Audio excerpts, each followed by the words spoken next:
Welcome to our discussion for today on human rights in Latin America. Okay, there we go. A couple of things that I wanted to bring up first is that this is a Latin American Studies History Gen Ed course designed to talk about the history of Latin America from the context of human rights. We will be going from pre-Columbian history, so things that had happened before the arrival of Columbus in 1492, to the current era. It's a pretty broad overview, but the idea is to give us a better understanding of what human rights are and who determines the creation of human rights, how rights are enforced, and what are the limitations of human rights. Also, what can human rights discourses do, or can they be used to violate human rights themselves? So I guess I just kind of want to open up with this discussion. What do you think human rights are? And I'll give you a few moments to talk with your neighbor about what you think human rights are, what they consist of, maybe some specific examples of human rights. Now, you probably have thought that for the longest time, all of you have grown up in a home, in a place where you probably have thought human rights is just kind of a given, that we have rights to life, liberty, and property. You're also probably told, both in work situations as well as here in the education system, that you need to know your rights. You have a right to an attorney. You have the right to remain silent. You have the right to free speech. You have the right to this and that. So because we're inculcated in the world of rights, and particularly in this day and age, it's kind of hard for us to contextualize why this question is so important. So I want you to imagine this. I want you to imagine first that you are a young girl in an indigenous community, okay? And I want you to think about kind of what that might entail. You go and you fetch the water in the morning. You do different chores to take care of the crops. You may go out hunting even. But you find out, as so many unfortunately do, that the world is a cruel and unforgiving place. And your parents and your siblings are all killed by an invading colonial force. And this just kind of shatters your reality. You are an orphan. You are kind of atomized. You are floating in a sea of different worlds, and you're removed from where you have grown up for your entire life, and you're only about, I'd say, like 16, 17 years old, and this has just kind of rocked your world. Now, I want to ask you, where do you think that this young girl might have lived? Some guesses might be, the jungles of Africa, perhaps. But this is actually a real girl. She actually did live. She still is. Well, I shouldn't say. Where? Guatemala. Okay, that's actually where she was from. And when do you think this happened? Well, I probably kind of spoiled it already, but you probably thought maybe that this was something that had happened in antiquity, that it happened maybe in the 1600s or the 1500s when the colonial force of the Spanish Empire was going on. But you have to remember that this kind of stuff still happens to this day. The violation of the right to life is still being violated on a regular basis by colonial forces. So it happened actually relatively recent in the 1980s. And this woman's name is Rigoberta Menchú. In the 1980s, she worked with a woman named Elizabeth Burgos, and wrote a book called Me llamo Rigoberta Menchú y así me nació la conciencia, or in other words, my name is Rigoberta Menchú and my conscience was, and thus awoke my conscience. And she, as you can see, this was a photo that was taken only recently. So she is a testament to violations of human rights. And so this is a question that is still in play to this day. It is not something that is just something from history. We are still battling with the question of what human rights are, how they function, what we consider to be good human rights and human rights worth fighting for, and things that we consider to be not as important. So the question needs to be asked, what is the genesis point? Where did human rights come from? Like, you probably have asked, where do babies come from, right? Well, this is also kind of one of those sticky questions. Where do human rights come from? Because honestly, this is the difficult challenge of our time, trying to figure out exactly what humanity, decides is this idea.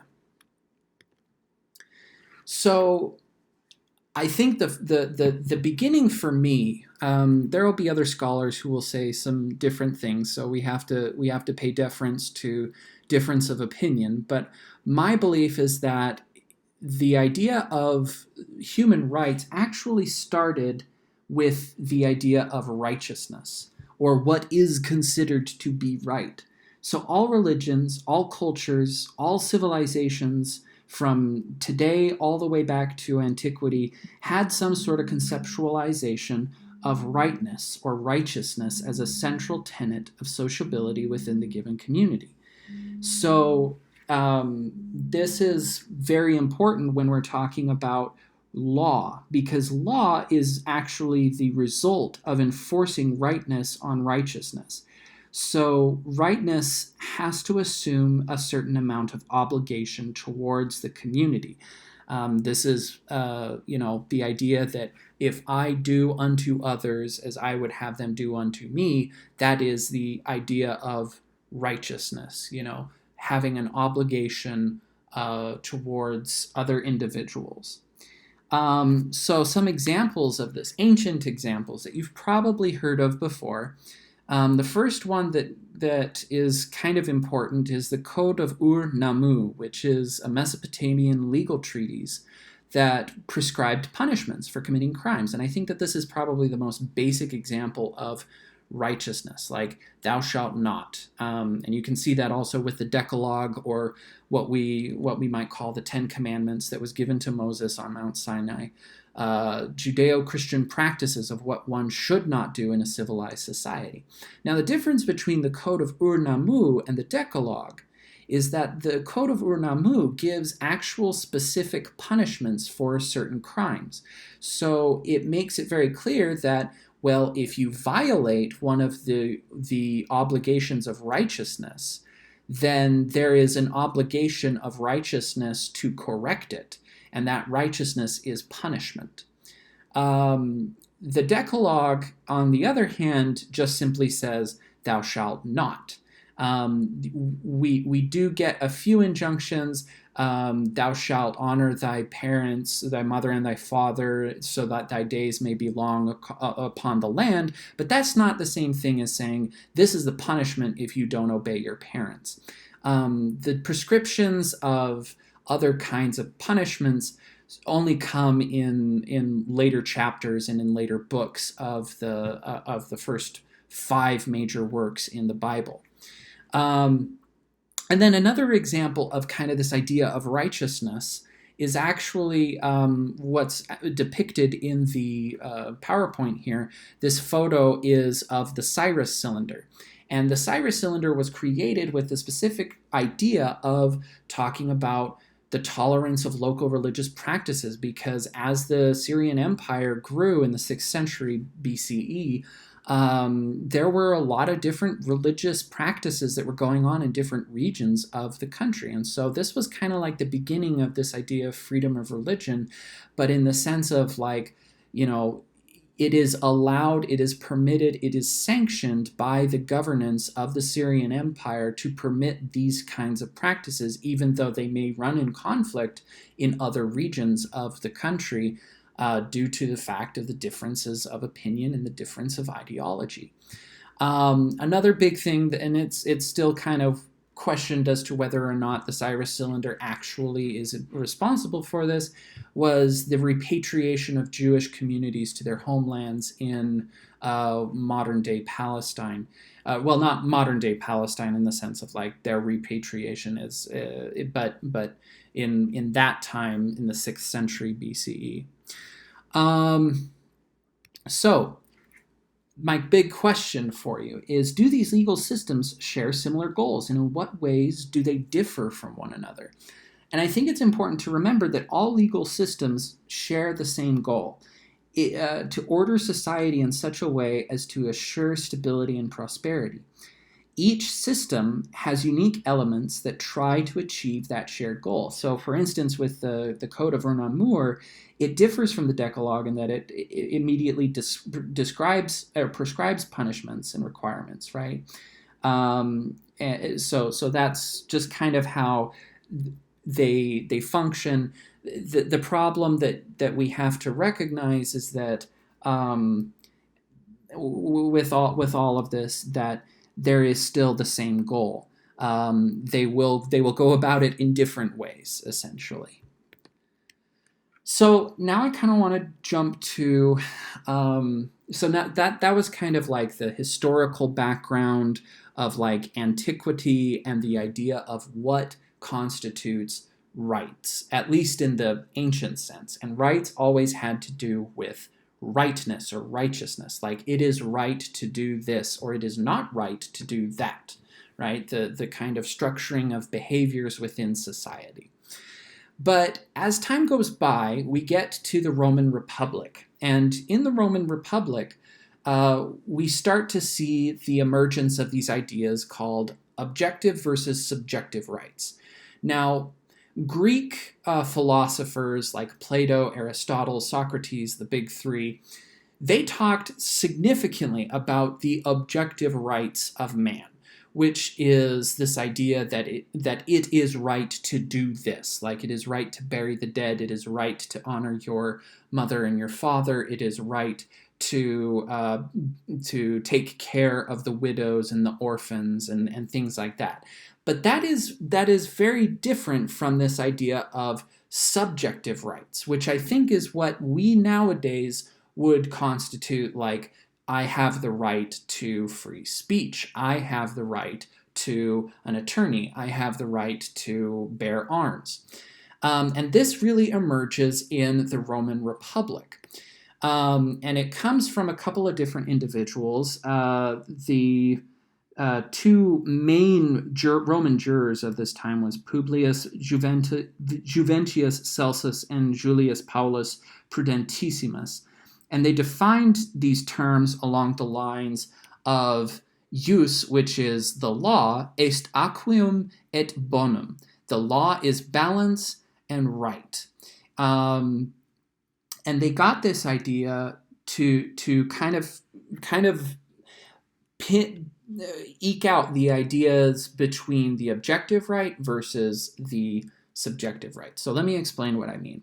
So in this first phrase, just est norma agendi, which is Latin for the law is a rule of conduct, we have the idea of objective rights. So the rule of conduct is what we've already seen. The legal body that determines whether the behavior is right or wrong will apply punishments or remediations depending upon the level of the severity of whatever the individual has done, either wrong or right.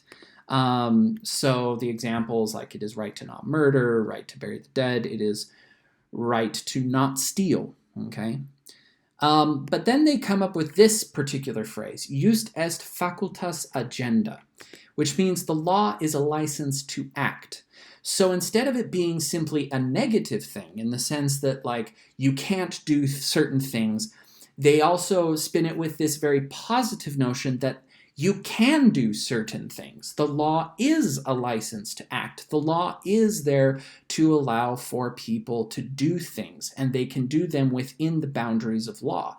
And that is where we get the idea of rights as we normally create them or formalize them today.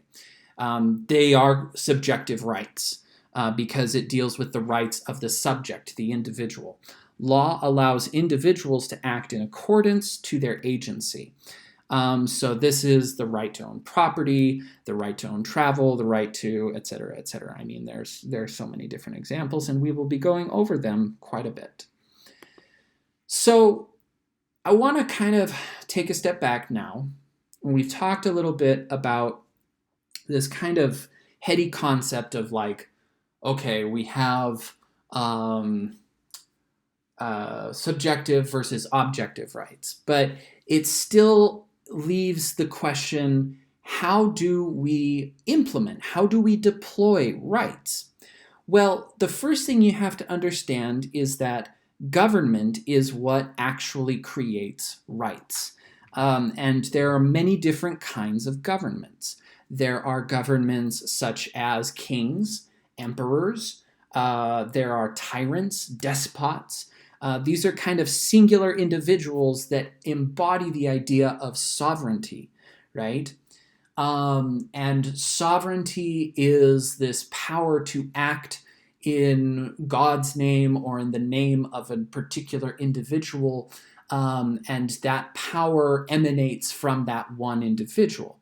We also have other forms of government, such as democracies, constitutional republics, constitutional monarchies, communist republics, and other things that kind of spread that idea of sovereignty outwards. And we'll look into that in just a bit. But that's how it is distributed. The means by which rights are distributed come from the government power. But at the same time, the government power needs to figure out how they can distribute rights in such a way as to allow for it to be very clear and clean and precise. And so back in the 200 BCE, let's say, a lot of Roman senators, in order to relax and hang out with their buddies, would go get some wine, and they'd go chill out at the Greek theaters. Now, Greek and Roman are very different, right? The Greeks had a different golden age than the Romans, but the Romans had adopted a lot of Greek customs and philosophies, and they definitely loved Grecian theater, actually. So as you can see in this slide, that's on the left-hand side, there is the Roman conceptualization of a Greek theater. It's very ornate, opulent, and it sets it creates this setup, what we call a simulacrum. This idea of we can fabricate reality on a stage, right? And fabricating reality on a stage makes it very easy for us to get into a different mindset, a different headspace about what's going on in a play, right? And then on the right-hand side, you can see some actors being all very extra, and these people are wearing masks. Now, why do you think they would be wearing masks? Nowadays, the only thing that a lot of people wear on stages for like musicals, Broadway shows, whatever, is they just have makeup, and people wear makeup all the time in regular common things. But masks were important because they put the individual in a different space, just like the set. And these are artifices. They are created specifically to put ourselves in a different mindset than what we normally experience. And that's really important when we're talking about law and rights, especially in the Western sense. Because when we talk about law and rights, we are talking about these artifices that are designed by governments to make very clear the difference between lived experience and the political reality of the existence of the individual and the city. So that's why we have terms like citizen and city to get at this idea that we're different than, say, for instance, animals, that we're different from nature, right? That we can conceptualize ourselves outside of the realm of normal existence in the world. So here's a quote that I really like. So Rome, unlike Greece, passed the function of the mask in theater from ritual and stage to the law. And that's really the big contribution that the Romans brought to the stage of legal discussions. The three legal institutions were personas, res, or things, and actiones, legal actions or remedies. The law repeated the function of the theatrical mask. It constructed an artifice and assigned it to a human being. So when we see the mask here, for instance, that's not a human being, but it has the simulacrum or the representation of a human being. And that's what we'll see in courts, that's what we'll see in law and things like that. We want to create some sort of representation that is different from the human being. Persona and homo were separate entities. So persona would be the legal person, and the homo is the human, the actual human. The persona describes the subject of a legal regulation as well as his abstract function or status. As the jurist Hermann Voltagius put it, persona is a homo habens caput civile, a man with civil status. Okay? So, now we're going to fast forward. Actually, well, the first thing I want to say is that this is going to become the foundation of European legislation for the next 1600 years. And not much is going to change in relation to this. There will be differences from time to time. They will actually put animals on trial in the Middle Ages. And it's very weird that they would be putting animals like donkeys and dogs and mice and things like that on trial, but in part because they had forgotten that the artifice has to be in relation to humans. So that's kind of a funny example to give you of why things just aren't going to work. They put chickens on trial for witchcraft. I'm not joking. They put chickens on trial for witchcraft in Germany in the 1100s, if I'm not mistaken. So anyway, now going forward, we get to the Age of Enlightenment, and we get to this time where people start to think a little bit more clearly about the ideas of the sovereign, the ideas of what constitutes a healthy society as we have developed, both in our ability to find new worlds and to develop relationships that won't lead constantly to war and violence. And this is what we get in the idea of liberalism. So some of you probably have heard the term liberalism before, and you probably think, oh, that's like bleeding heart liberals or social justice warriors. But I think if we take a step back and we look at it, we all subscribe to the ideals of liberalism as so long as we do not believe that one individual or group ought to have total, unquestioned control over an entire population. And that's kind of the big idea behind liberalism that starts in the 1600s and really starts to get some serious headway in the 1700s with the Enlightenment. And the basic definition of liberalism is the idea of governmental constraint as a precondition for the possibility of liberty. So the sovereign just cannot arbitrarily declare wars or impose taxes, execute individuals, or do anything without having consent of Parliament or Congress or something like that. This replaced the doctrine of the divine right of kings. So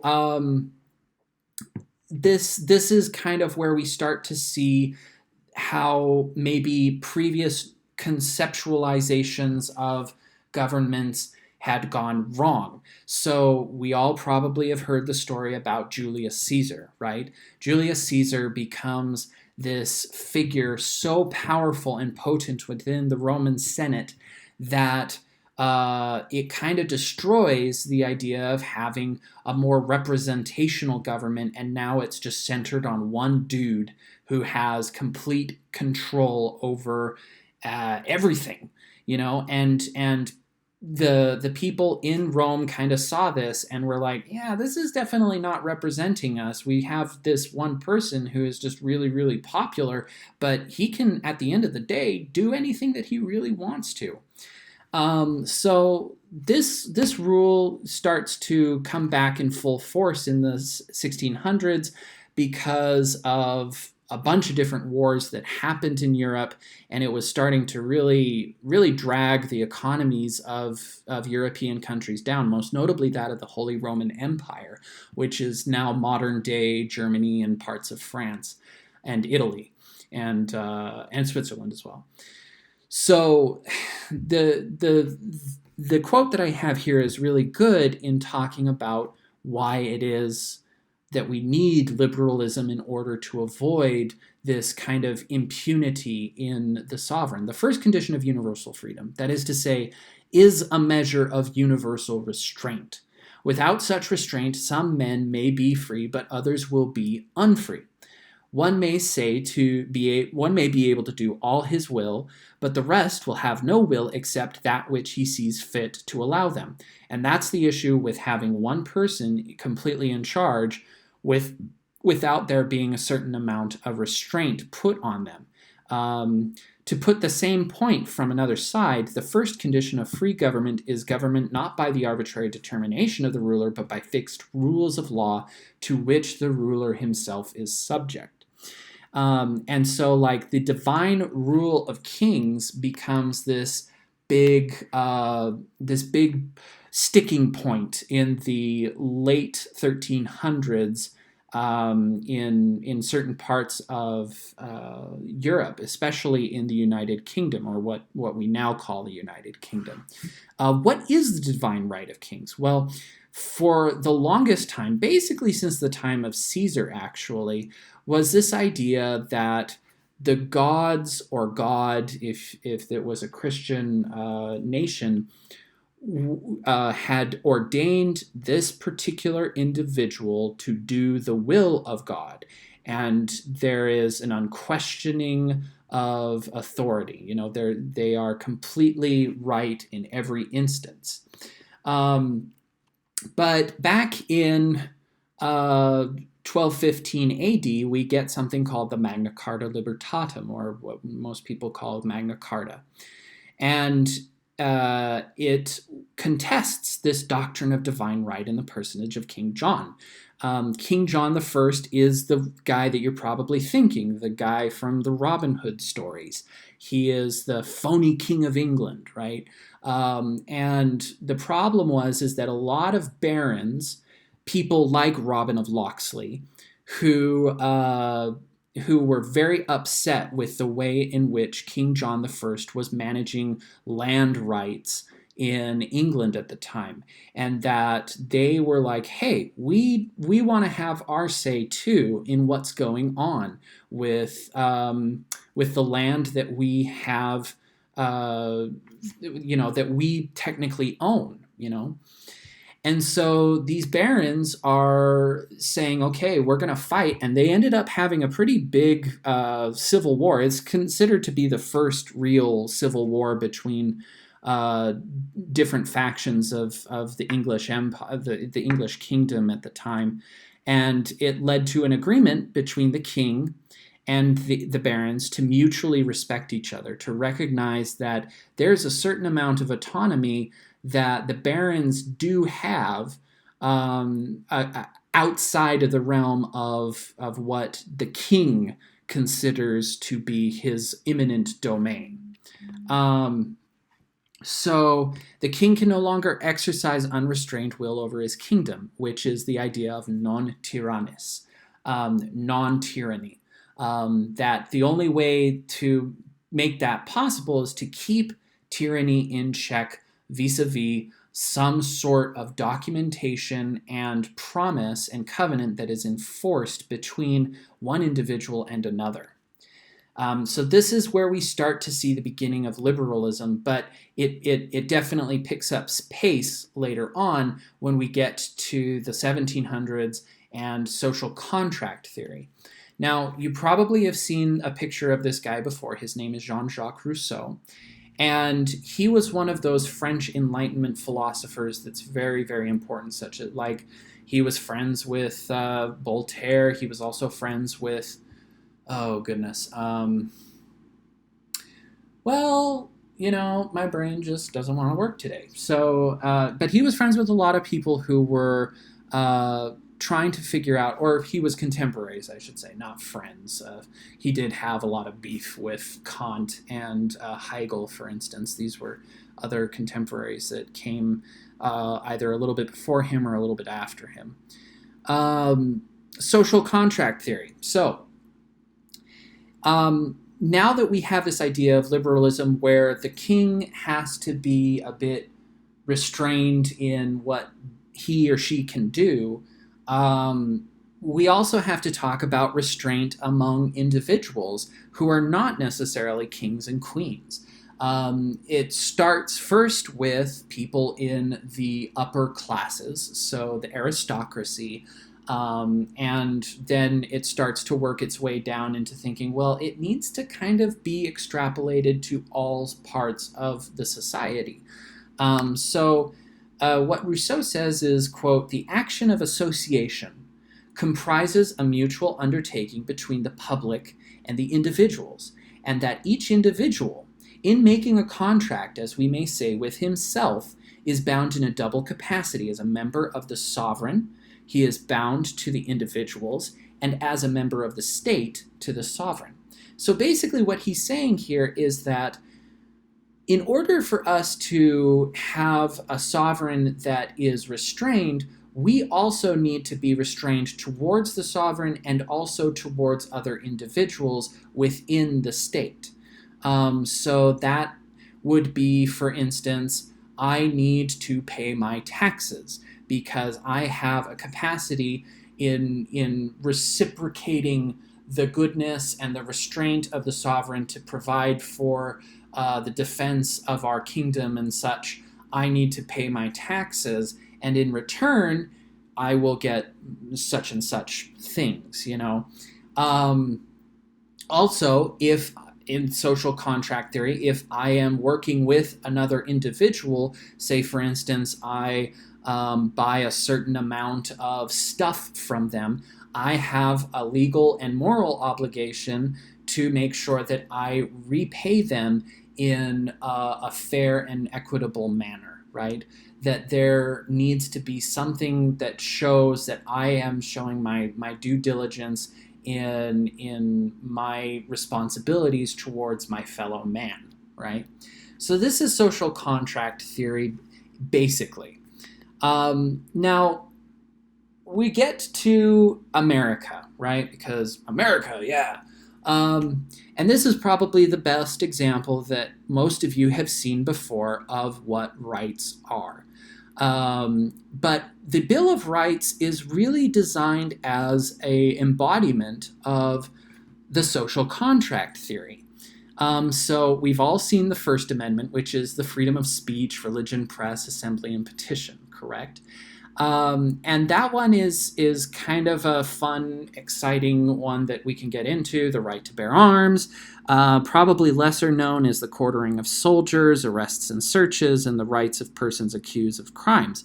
So the Fifth Amendment is an interesting one because it does demonstrate a part of the social contract, and it's actually called the right of refusal to self-incrimination. You've probably heard this term before. Martin Shkreli, back a couple of years ago, invoked the Fifth Amendment to avoid self-incrimination when he was testifying before a House subcommittee on the price gouging that was going on in pharmaceuticals, correct? Now, the idea here is to make sure that people who have been accused of crimes do not have to be coerced into admitting that they did it. That the evidence has to be the proof rather than a confession, which is actually a very secular idea because it no longer allows for the punishing of individuals simply based upon the idea that they have been coerced into saying, I committed a heresy or I committed adultery or something to that effect. Rather, that even if they didn't actually do it, they could end up confessing and thereby have a sort of confirmation bias by the powers that be. It's kind of moving forward a little bit. Article 9 of the Bill of Rights is this idea that the rights are kept and are safeguarded by the people. Now, this is actually probably the best example of social contract because it is a mutually held agreement among all citizens of the United States that they will protect and assure that these rights are met. And this is also further established by the 10th article, which says that the powers kept by the states or the people are separated upon the different branches of government, and that the power of the government and the power of the people work in conjunction to protect these rights. So the idea here, again, is that these amendments to the original Constitution that was ratified only a few weeks, actually, before the Bill of Rights was introduced in 1789, that these powers are held in equality amongst individuals who all mutually agree to hold, these rights as invaluable. So without sounding too roundabout, and I think I probably am sounding a little bit roundabout, it becomes clear that these are individuals who become vital to the emerging economic system of capitalism. So what do I mean by that? So we have two different kinds of models of society. We have the feudal and we have the capitalist. So by rather than being entangled in the complexities of relationships between individuals, going back to what we talked about before, social contract theory furthers the idea of the Roman mask by making the citizen a legal entity devoid of relational functions, the private citizen. In this way, an individual's actions are reduced to transactions and exchanges. So that's what we get with Rousseau. And then there comes another division in the way we must perceive rights. So first, we need to kind of review the difference between feudal versus capitalist models of society. The first part is the feudal, which is the king. He enacts divine right, and then it goes down to the aristocracy, who maybe at times will contest the divine right, but most of the time, as long as they're rich and happy and full of food, they're not going to really care all that much. And then the plebeian masses, which are people who work day in, day out, have very little food, are treated miserably and everything, they just simply have to sit and take it, right? And this is what we've seen for hundreds and hundreds and hundreds of years, right? However, there is a difference between the feudal and the capitalist models of society in the sense that the governing body is centralized. And that means that it's no longer necessarily a top-down approach like what we have with the feudal society, but now we have it with the capitalist model of society. Now individuals are atomized, and the idea here is that each individual can be a transaction and an exchange in a whole network of relations. If I had created a really complex thing, all of these atomized individuals that you see on the right hand of the screen would have their own connections to other atomized individuals that all create this grid, essentially, of circulations that are going on. So now there's this new division in social contract theory that I kind of alluded to a little bit earlier, which is that there is a difference between public law and private law. So public law is actions where the state is directly involved. So this is going to be stuff such as constitutional law, criminal law, administrative law, and international law. Criminal law is probably the most easy and pat example that I can give you, because when someone commits a crime, the plaintiff is not actually a particular individual who has been wronged. It is actually the state. The state is the one that prosecutes in the case of public law. Administrative law is a little bit more dicey. It kind of falls under the same category a bit as constitutional law, but it goes down towards the bureaucracy level and trying to take care of certain situations within publicly run government institutions. So administrative law happens at this university. International law is also kind of public in the sense that we're dealing with other countries. So yeah.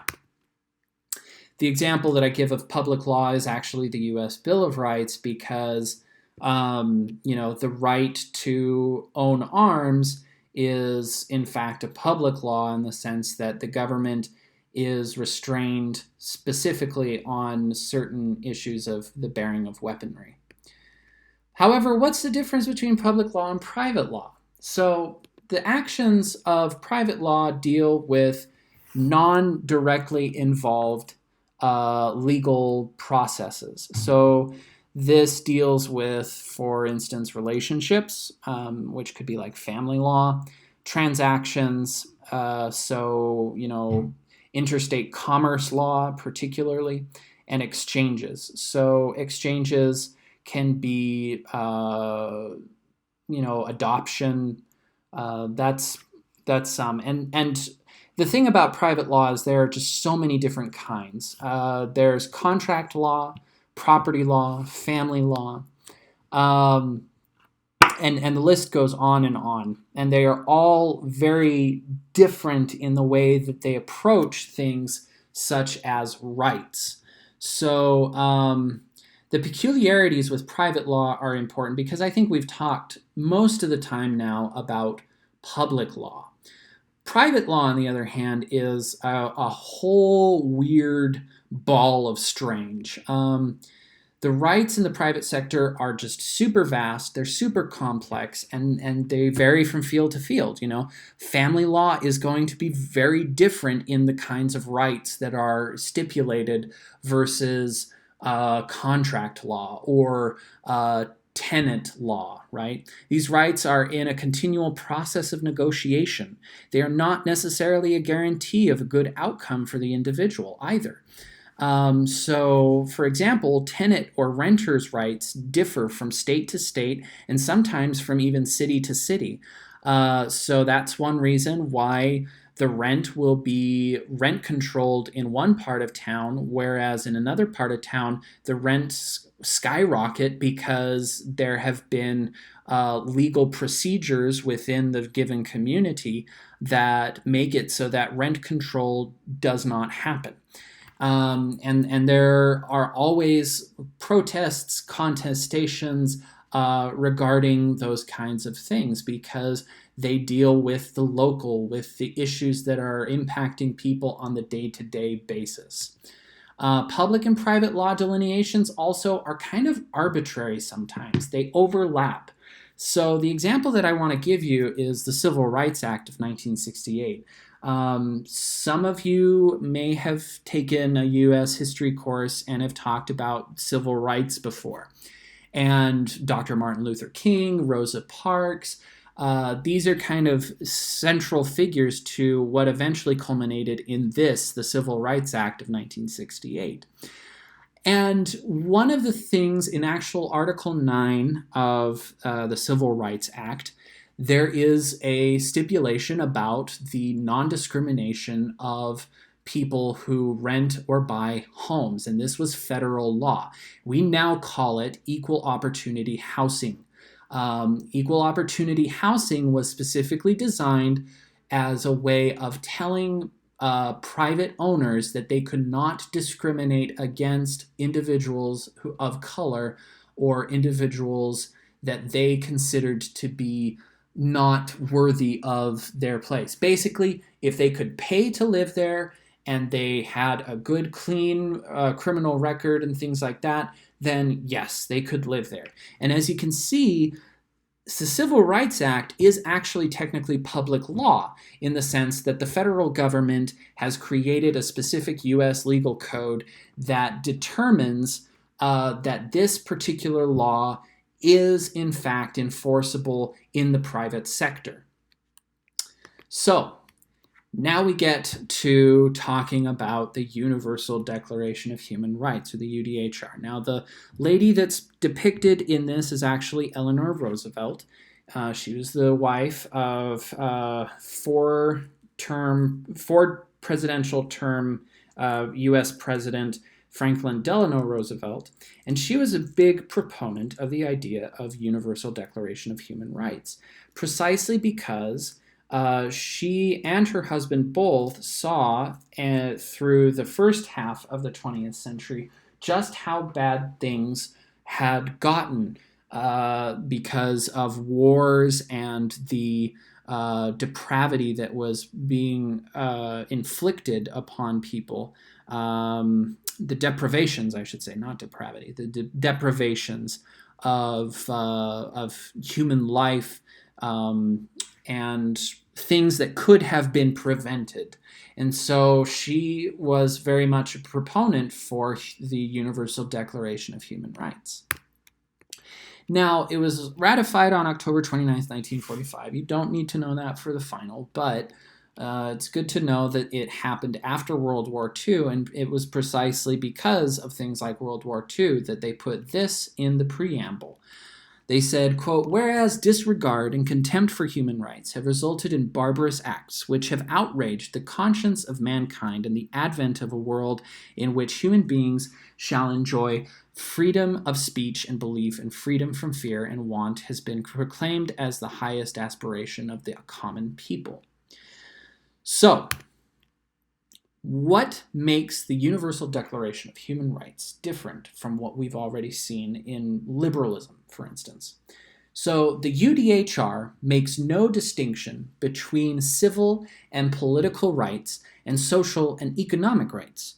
Rather, the document is a thorough account of the rights that states ought to strive to protect.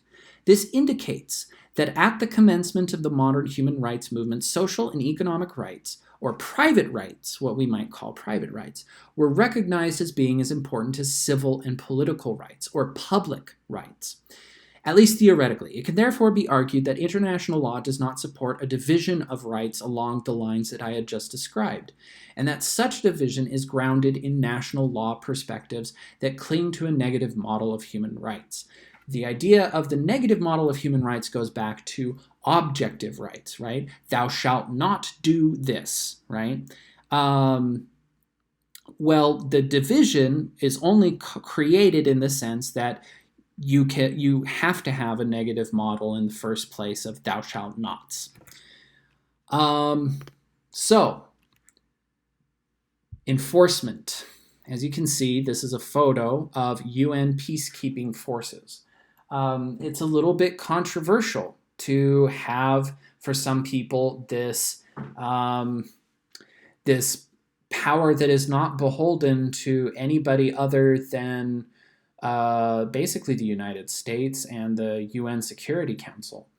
The UN peacekeeping force was created back in the 1960s to help make it clear that there will be situations in which interventionism on behalf of first world states or NATO states, North Atlantic Treaty Organization states such as the United States and European countries that had not fallen to the communist bloc, or the Warsaw Pact countries, which would be the USSR, Poland, Ukraine, things like that, that these places, that these countries could not always intervene on behalf of third world nations, nations that didn't really align with either first or second world nations, right? But the UN peacekeeping force is very, very problematic in some ways because they are a demonstration of force by a sovereign that is not really connected to land or any particular kind of nation. So this is the first major problem that we're going to have with the Universal Declaration of Human Rights, right? There's a ratification by consensus of the individuals in the United Nations that each member will adopt the UDHR as a non-binding agreement. However, there's kind of an odd caveat to all of this, that even though it's a non-binding agreement, there are extrajudicial ways in which to enforce the Universal Declaration of Human Rights. And one of them was actually created in the 1980s called the Committee on Economic, Social, and Cultural Rights. And it was developed in order to monitor state compliance. Its primary functions and objectives are to develop the normative content of the rights, develop state benchmarks, and hold states accountable for failure to implement. So it is very interesting that we have an enforcement to a certain degree by a non-binding agreement. It seems almost contradictory. The idea is that the member states will work together in agreement on that bottom level of this three-part triangle, that they will come together in the creation and the formation of the United Nations, and that the United Nations in turn will help keep them in check. So it's, again, social contract theory working on the international level, right? You have member states that are willing to work unilaterally or bilaterally, I should say, to develop a external evaluating process like the United Nations or the CESCR, which is the Committee on Economic, Social, and Cultural Rights. I know we're kind of running out of time here, but I do want to kind of go through this really quickly. So what are some problems that you think might occur because of the Universal Declaration of Human Rights? Well, the first one that comes to my mind is actually the big elephant in the room that I should explain to you all, considering that we're talking about Latin America. Everything that I have just discussed comes from Europe, and that is very Eurocentric. And there is something kind of wrong in saying that somehow the universal experience of human rights is universal, even though it was mostly written by white, male, European individuals in the 1900s. And that is kind of brazen, to say the least, that, because we have been the masters and controllers of the economic and political spheres of the entire world for the last 2 centuries, it makes absolute sense that all of the things that we're stipulating in the Universal Declaration of Human Rights is completely universal. Now, I'm not saying that that isn't true. It could very well be that the Universal Declaration of Human Rights is universal, but it is not for Europeans or United States people to decide that. It is for everybody to decide at the same time. And it's a little bit of neocolonialism to the extent which they are imposing ideologies that come from Europe to other countries that are completely different in their social structures, that can be very different in their political structures, and saying you need to adopt this kind of way of thinking to such a degree that if you don't agree with us, we're going to say that you're violating human rights, and then we're going to impose sanctions on you. And so that becomes like human rights as an evangelizing cudgel. And I use the term evangelizing cudgel here deliberately because when we're thinking about things in a Latin American context, we have to remember that there was an evangelizing cudgel happening in the 1500s, and it was the Catholic Church. They went in and they said, you need to adopt this way of thinking to all of the indigenous people, or else we are going to fully destroy you. And we will talk about that in this class, about the requerimiento and how that kind of thing happens to be a discourse of human rights that ultimately is used in the violation of human rights. And we still see it to this day, that sanctions and political maneuverings in order to coerce smaller and less powerful nations into doing things that bigger nations want them to do economically is actually a very strong political force. So let me give you some examples of why we need to look at Latin American history in relation to human rights. And I hope that at this point you have seen how, yes, we need to talk about Latin American history in relation to human rights, precisely because a lot of the history that has occurred on this side of the globe has to do with the violation of human rights. And so we need to ask, why is it that human rights are constantly violated? Why is it that human rights are a discourse that continues to be fought to this day without it actually achieving some of its more loftier utopic goals? So I'm going to kind of go over the brief panorama of what this class is going to be talking about. We're going to look at 4 different eras in Latin American history during the course of this semester.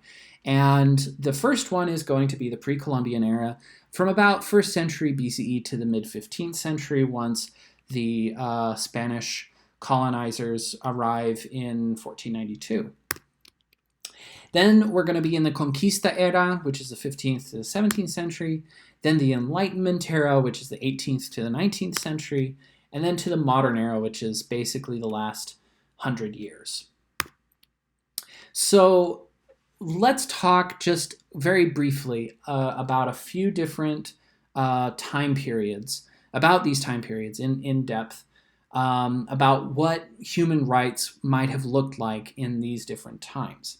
So the pre-Columbian era, we have several different civilizations, but probably the most notable of them all is the Aztecs, or the Mexica tribes that lived in what is now modern-day Mexico. So the role of sacrifice, which is kind of the big thing in Aztec society, was to coordinate various powers so that imbalances would not occur, thereby maintaining a healthy, undamaged cosmos community. In this way, sacrificial rituals regulated the timed flow of power in all domains of the cosmic house. Since life could not continue without sustenance, each person's responsibility was to sustain all other beings.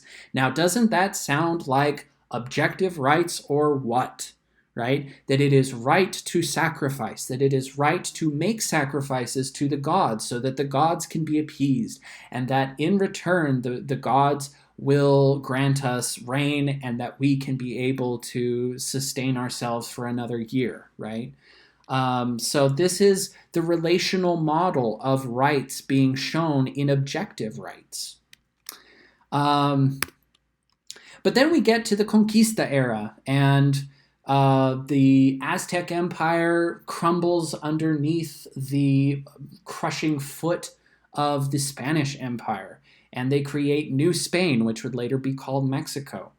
And now we're dealing with a new kind of issue. It's no longer a relation of reciprocity between gods and individuals, but rather between sovereign powers and the different hierarchies that exist between the individuals underneath that sovereign. So this is from Daniel Nemser in his book Infrastructures of Race, which talks about how the ancient logic of warfare, by which one side confronts and must destroy another in order to survive in battle, is transformed into a new logic of biopower that operates on the basis of racial hierarchy. And this idea of racial hierarchy becomes so central to the colonizing project. Indians are low-grade humans. They're considered to be slightly less than human. They are considered to be like beasts. And because we have this racial hierarchy now, we can decide who has rights and who doesn't. So the people who are at the bottommost rung most certainly do not have rights. But the people who, for instance, are caciques, or people who own property in New Spain, can have the right to own other human beings. And this is the reality of the human relationships that are created in the Conquista era. But then we get to the Enlightenment era, when we get to revolutions and moments of indigenous resistance. So people like Simón Bolívar and Tupac Amaru, who is an indigenous revolutionary in the Andean areas of modern-day Peru. And Simón Bolívar, who was technically Colombian, but who traveled across pretty much all of Latin America, and it was basically kind of the George Washington of Latin American revolutions. Basically, there starts to be a little bit of punching up, that people can say, hey, we're not going to take it anymore. As it says here, the legal system constituted a crucial meeting ground in colonial Spanish America. In the courts, the state inculcated and enforced its notions of hierarchy and social order, so what we saw earlier in the Conquista era.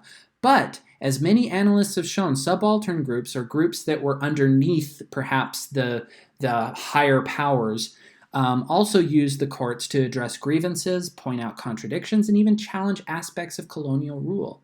The legal system buttressed social and racial distinctions while also providing the means for groups to soften or question these hierarchies.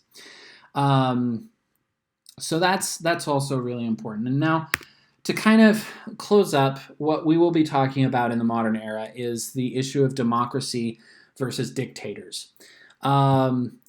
Now, the picture that I have here is kind of interesting. This is the last few moments of Salvador Allende's life on September 11th, 1973. Now, you probably don't know who Salvador Allende is. That's okay. On September 11th, 1973, the Chilean government was overthrown by Augusto Pinochet and the CIA, essentially, the U.S. CIA. And in a plan called Project Condor. You can read more about it. We will be reading more about it in the course. But the idea here was Salvador Allende was one of the first democratically elected presidents who had some left-leaning policies. And the United States didn't like that, and so they intervened and they removed him essentially from office and replaced them with a dictator. So human rights violations and impunity are an ongoing reality in Latin America. The Chilean dictatorship that happened from 1973 until the late 80s, early 90s, essentially, has still caused a lot of ripple effects in Chile. And Chile is not the only country. Argentina has had its share of dictators. Brazil has had its share of dictators. Mexico kind of has had dictatorship, a very stable dictatorship system, but and obviously Central American countries had banana republics and dictators as well. A recent annual report by Amnesty International observed that, quote, respect for human rights remained an illusion for many as governments across the Americas failed to comply with their commitment to uphold fundamental human rights. Amnesty International documents that at the outset of the 21st century, torture, disappearances, extrajudicial executions, and ill treatment persist throughout the region alongside systematic violence against women, attacks on human rights defenders, and an endemic poverty that disproportionately harms society's most vulnerable members, including children and indigenous groups. So, with all of this said and all of the fun things that we've talked about today, I just want to reiterate a few important things. This class is going to be one that will probably make you a little uncomfortable at times because there are privileges and realities that you have that a lot of other people have not. But that is not something that you need to feel ashamed about. You do not have to feel guilty about it. What you do need to do is recognize that when we talk about human rights, we are trying to find a way to spread compassion, to make it possible to alleviate suffering, and to make it possible to work towards a more utopic society. And we're going to fall, and we're going to mess up, and we're going to make mistakes in this process.